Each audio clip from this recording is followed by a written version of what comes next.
नमस्कार, चंडीगढ़ से आपका स्वागत है। मैं हूं आरजू। आइए सबसे पहले नजर डालते हैं कुछ अहम खबरों पर।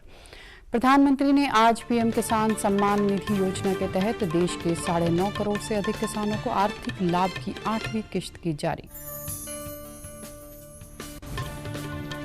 चंडीगढ़ में आज से 18 से 44 वर्ष की उम्र के लोगों का टीकाकरण हुआ शुरू।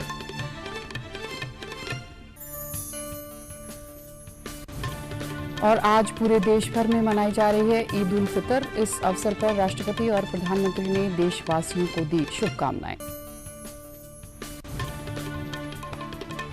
अब समाचार विस्तार से।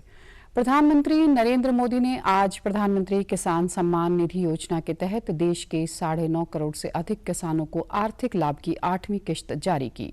8वीं किश्त के तहत विश्व की सबसे बड़ी प्रत्यक्ष नकदी हस्तांतरण योजना के माध्यम से 20,000 करोड़ से अधिक राशि सीधे लाभार्थी किसानों के खाते में भेजी गई है। प्रधानमंत्री ने इस अवसर पर देश के विभिन्न हिस्सों में इस योजना का लाभ पा रहे किसानों से बातचीत की। प्रधानमंत्री नरेंद्र मोदी ने वीडियो कॉन्फ्रेंसिंग के माध्यम से देश के किसानों को संबोधित करते हुए कहा कि किसान सम्मान निधि योजना से छोटे और मझोले किसानों को फायदा हुआ है। इस कठिन समय में यह राशि किसानों के बहुत काम आ रही है। उन्होंने पंजाब और हरियाणा के किसानों का जिक्र करते हुए कहा कि अभी तक पंजाब के किसानों के खातों में 18,000 करोड़ और हरियाणा के किसानों के खातों में 9,000 करोड़ रुपए सीधे ट्रांसफर किया जा चुका है।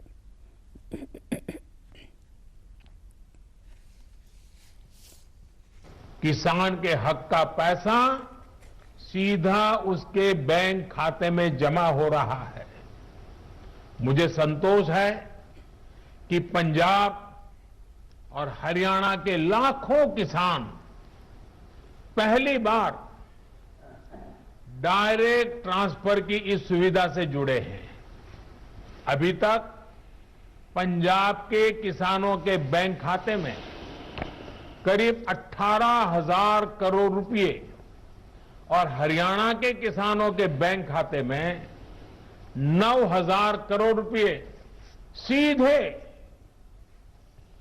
उनके बैंक अकाउंट में जमा हो चुके हैं। 24 फरवरी 2019 में शुरू की गई पीएम किसान सम्मान निधि योजना का लाभ करोड़ों किसानों को मिला है। इस योजना के तहत एक साल में 6,000 रुपए 3 किश्तों में सीधे किसानों के खातों में भेजे जाते हैं। भारत में कोविड टीकाकरण का आंकड़ा 18 करोड़ के नजदीक पहुंच गया है। पिछले 24 घंटे में 20,27,000 से अधिक टीके लगाए गए हैं। इसके साथ ही देश में अब तक 17 करोड़ 93 लाख टीके लगाए जा चुके हैं।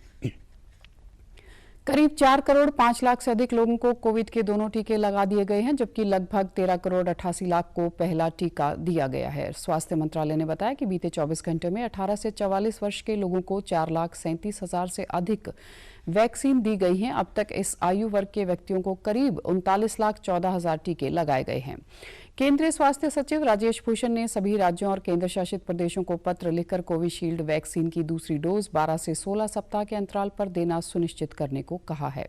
इससे पहले 2 डोज के बीच में 6 से 8 सप्ताह का अंतर रखा जा रहा था। भूषण ने सभी मुख्य सचिवों से कहा है कि सभी टीकाकरण कार्यक्रम प्रबंधकों, टीका लगाने वाले और टीका लेने वालों को इस संशोधित अंतराल के बारे में जानकारी उपलब्ध कराने के लिए संबंधित अधिकारियों को निर्देश दें। केंद्रीय स्वास्थ्य सचिव ने स्पष्ट किया कि 2 डोज के बीच संशोधित समय अंतराल केवल कोविशील्ड वैक्सीन पर लागू होगा, कोवैक्सीन पर नहीं। केंद्र शासित प्रदेश चंडीगढ़ में आज से 18 साल से ऊपर के उम्र के लोगों का टीकाकरण शुरू हो गया है। आज पहले दिन के सत्र के लिए कल दोपहर 3 बजे से स्लॉट की बुकिंग शुरू हो गई थी, जिस दौरान लोगों ने टीकाकरण के लिए ऑनलाइन पंजीकरण करवाया था। चंडीगढ़ में टीकाकरण के लिए 6 अलग अलग जगहों पर सेंटर बनाए गए हैं, जिनमें सेक्टर 45 सरकारी स्कूल, मलोया डिस्पेंसरी, मनीमाजरा सरकारी school, PGI GMCH sector 32, GMSH sector 16 और पंजाब विश्वविद्यालय के डेंटल कॉलेज में सुबह 9 बजे से दोपहर 3 बजे तक 18 से 44 साल के बीच के लाभार्थियों को कोरोना से बचाव का टीका लगाया गया। इस दौरान टीका लगवाने वाले लाभार्थियों ने DD न्यूज चंडीगढ़ से बातचीत के दौरान अपने अनुभव साझे किए। मैंने आज सेक्टर 16 चंडीगढ़ में वैक्सीनेशन लिया है कोविशील्ड का। इसके लिए सबसे पहले हम लोगों ने रजिस्ट्रेशन किया था कोविन की साइट पे जाके, और विद इन 5 मिनट्स हमको ये स्लॉट बुक हो गया था। मुझे ऐसा कोई फील नहीं हो रहा है कि कुछ मुझे पेन हो रहा है या कुछ हो रहा है। तो हम सबको चाहिए कि वैक्सीनेशन कराएं, ये हमारी मोरल ड्यूटी भी बनती है और हम सबको वैक्सीनेशन लेना चाहिए। 18 से 44 वर्ष के लोगों का वैक्सीन लगवाने के लिए रजिस्ट्रेशन करवाना होगा। इसके लिए कोविन ऐप और आरोग्य सेतु पर जाकर रजिस्ट्रेशन किया जा सकता है। वहीं प्रशासन ने तय किया है कि सभी लोगों को ऑनलाइन अपॉइंटमेंट के बाद ही स्लॉट मिलेगा। रबी खरीद मौसम 2021-22 के दौरान एक राष्ट्र एक न्यूनतम समर्थन मूल्य एक प्रत्यक्ष लाभ अंतरण मिशन को मजबूत बनाया गया है। इसके तहत पंजाब और हरियाणा के किसानों को पहली बार गेहूं फसल की बिक्री के बदले भुगतान राशि सीधे उनके खातों में भेजा जाना शुरू हो गया है। इस प्रकार अब प्रत्यक्ष लाभ अंतरण योजना पूरे देश में लागू हो गई है। पंजाब, हरियाणा और अन्य राज्यों तथा केंद्र शासित प्रदेशों में गेहूं की खरीद सुचारू रूप से चल रही है और 12 मई तक 354 लाख मीट्रिक टन गेहूं की खरीद की जा चुकी है। पिछले वर्ष इसी अवधि में 269 लाख मीट्रिक टन गेहूं की खरीद हुई थी। 12 मई तक 56,059 करोड़ से अधिक की राशि देश के किसानों के खातों में सीधी भेजी जा चुकी है, जिनमें से 23,402 करोड़ रुपए पंजाब के किसानों के लिए जारी किए गए हैं। ये राशि कुल भुगतान का 91% है। सिरसा जिले के गांव गुड़िया खेड़ा के जयवीर सिंह ने डीडी न्यूज चंडीगढ़ से बातचीत करते हुए इस नई प्रणाली के संबंध में अपने विचार साझा किए। मैंने 10 तारीख को यहाँ पर कणक गुड़िया खेड़ा मंडी में लाया, मेरी 12 तारीख को पेमेंट आ गई।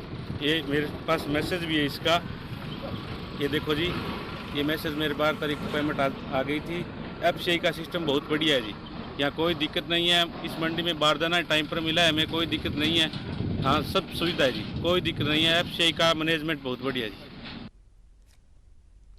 इस मौसम में पंजाब और हरियाणा में पिछले वर्ष की तुलना से अधिक खरीद हुई है। यह खरीद मौजूदा लक्ष्यों या अनुमानों से भी अधिक है और इसने खरीद का अब तक का सबसे अधिक रिकॉर्ड हासिल कर लिया है।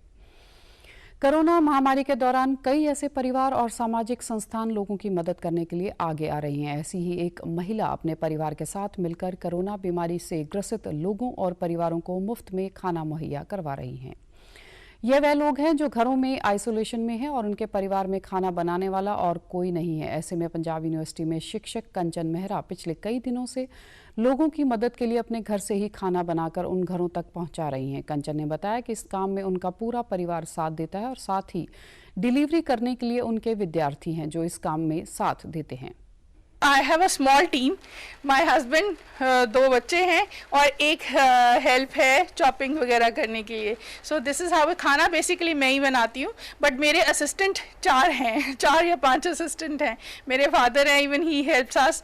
So this is how we are managing as a family. We thought why not to give 2 meals, क्योंकि खाने के लिए ही शायद हम लोगों को सबसे ज़्यादा सफ़र करना पड़ रहा है आज कोरोना के टाइम पे।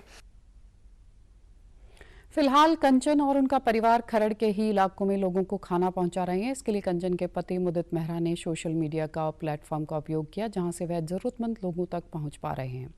इस पूरे कार्य के दौरान कोरोना गाइडलाइंस का पूरा ध्यान रखा जाता है। जब खाना लाभार्थियों तक पहुंचाया जाता है तब भी पूरा ध्यान रखा जाता है। ईद उल फितर आज पूरे देश में सादगी से मनाया जा रही है। कोरोना दिशा निर्देशों का पालन करते हुए ईदगाहों और मस्जिदों में कोई सामूहिक आयोजन नहीं होगा। राष्ट्रपति रामनाथ कोविंद ने इस अवसर पर देशवासियों को शुभकामनाएं दी। एक ट्वीट किया कि सभी देशवासियों को ईद मुबारक। यह त्यौहार आपसी भाईचारे और मेलजोल करने तथा स्वयं को मानवता की सेवा करने के लिए फिर से समर्पित करने का अवसर है। प्रधानमंत्री नरेंद्र मोदी ने ईद पर अपने संदेश में कहा कि ईद उल फितर की शुभकामनाएं तथा मैं सभी के अच्छे स्वास्थ्य और समृद्धि की कामना करता हूं। वहीं इस अवसर पर पंजाब के मुख्यमंत्री कैप्टन अमरिंदर सिंह ने वर्चुअल माध्यम से प्रदेशवासियों को ईद की शुभकामनाएं दी। ਤੁਹਾਨੂੰ ਸਾਰਿਆਂ ਨੂੰ ਬਹੁਤ-ਬਹੁਤ ईद दी मुबारक होए। ਤੁਹਾਨੂੰ ਤੁਹਾਡੇ ਪਰਿਵਾਰਾਂ ਨੂੰ ਅੱਲਾਹ ਸੁਖੀ ਰੱਖਣ और जैसे मुफ्ती साहब ने हुनी किया है, इस महामारी जिहड़ी इत्थे इस दुनिया दे विच एक किस्म दा माड़ा हाल बना दिता, उस तो अपने परिवारां नूं आपां बचा के रखिए। विद्वानों और संगठनों ने लोगों से ईद की नमाज कोविड नियमों का पालन करते हुए घर पर ही अदा करने की अपील की है। कोरोना वायरस का खतरा अभी टला नहीं है, इसलिए सभी से निवेदन है कि बाहर जाने के समय मास्क जरूर पहनें, सामाजिक दूरी बनाए रखें, बार बार अपने हाथ साबुन से धोएं और सैनिटाइजर का इस्तेमाल करें। जिसका कहर संपूर्ण मानव जाति को अपनी आगोश में ले चुका है। टीका या दवाई उपलब्ध होने तक महामारी के खिलाफ मानवता की जंग जारी है। ऐसे में सबसे जरूरी है सावधानी और बचाव। फेस मास्क कोरोना से रोकथाम का सबसे प्रभावी उपाय साबित हुआ है। विश्व स्वास्थ्य संगठन और विशेषज्ञों की शोध का भी यही निष्कर्ष है कि मास्क से मुंह और नाक को अच्छी तरह ढककर कोरोना संक्रमण को कम किया जा सकता है। कोरोना संक्रमण से बचाव के लिए मास्क पहनने के साथ ही जरूरी है मास्क को सही तरीके से पहनना। बहुत से लोग मास्क से नाक और मुंह को सही तरीके से नहीं ढकते हैं, जिससे संक्रमण का खतरा बना रहता है। बिना मास्क या फेस कवर के घर से बाहर निकलने की अभी कल्पना करना भी सही नहीं है। जुड़िए डीडी न्यूज की खास मुहिम मास्क अप इंडिया के साथ। मास्क पहने और अपने मुंह और नाक को अच्छी तरह ढकें। अपने परिवार के सदस्यों और दोस्तों को मास्क पहनने के लिए कहें। Mask up India, mask up India. DD news के माध्यम से सबको बताना है, कोरोना को हराना है, मास्क जरूर लगाना है। Mask up India, mask up India, mask up India.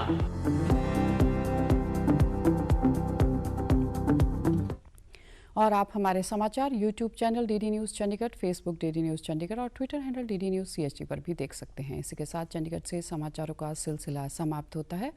अब मैं स्टूडियो से बाहर जा रही हूं, तो मैं अपना मास्क पहन रही हूं। आप भी घर से बाहर जाते हुए मास्क ज़रूर पहनें। नमस्कार।